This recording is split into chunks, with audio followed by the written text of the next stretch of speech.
owner of Blake Media and a boisterous billionaire, Preston Blake, freezes to death while scaling Mount Everest. His board of directors, headed by the avaricious Chuck Cedar, learns during the ensuing media circus that his closest living relative is a great-nephew called Longfellow Deeds. Along with his friend Jan, Deeds owns and operates a pizza in Mandrake Falls, New Hampshire. He is a loving and passionately protective man. In his spare time, he also crafts greeting cards in the hopes that Hallmark will accept them. After being transported by air to New York City, Deeds meets a number of Blake employees, including the benevolent general counsel Cecil Anderson. Additionally, he meets Emilio Lopez, Blake's long-standing butler, who instantly becomes friends with Deeds and views Blake as a father figure. Deeds is expected to sell his company shares for $40 billion, but not before he stays in New York for a while. Cedar comes to hate Deeds and harbors a secret desire to dismantle Blake Media.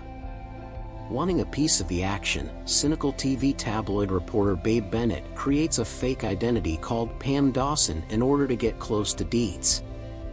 In an attempt to save her, she has her lustful coworker Marty try to take her handbag in front of Deeds. Sadly, Deeds pummels Marty senseless. Deeds falls madly in love with Babe right away, and the awkward little girl feigns to be a school nurse from the made-up town of Winchester in Fieldville, Iowa. Babe is only interested in the fiction at first, but she ultimately warms to the gentle Deeds, who finds a real Winchester in Fieldville, Iowa, and surprises her by taking her there.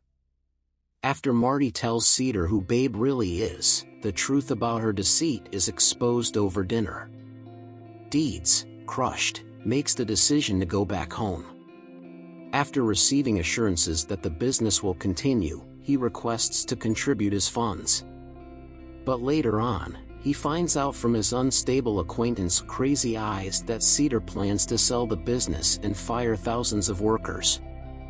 In an attempt to get Deeds back, Babe follows him to Mandrake Falls. There, she gets into a vicious fight with Jan, who is upset with Babe for injuring her friend. When Jan discovers that Babe genuinely cares about Deeds, he gives her his whereabouts. As Babe approaches Deeds, he slips through a frozen lake's ice. Hearing her pleas, Deeds breaks through the ice with his foot, which was left rock hard from a childhood frostbite injury, to save her from drowning.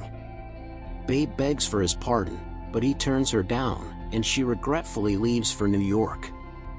Cedar convinces everyone at a shareholders' meeting to sell the business, then Deeds shows up out of the blue. Deeds persuades every stakeholder to reconsider by making moral arguments to them all.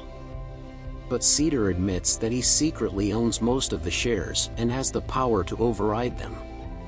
Babe shows up out of the blue, having taken and examined Blake's private journal. According to the diary, 40 years prior, Blake had a brief romantic relationship with his maid Consuela, the late mother of Emilio, who died 9 months after giving birth. Emilio is Blake's son and the legitimate heir to his ownership of the business as a result. Cecil remains on the board because of his kindness, but Emilio takes over Blake Media right away and removes Cedar and other dishonest board members.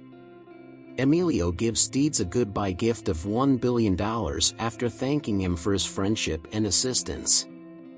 After their reconciliation, Deeds and Babe go back to Mandrake Falls, where she now works at the pizzeria with Jan and him. Deeds' poem for Babe is picked up by Hallmark and goes on to become a well-known greeting card. Additionally, he has purchased pricey convertibles for each member of Mandrake Falls with some of his money. However, Crazy Eyes promptly wrecks his.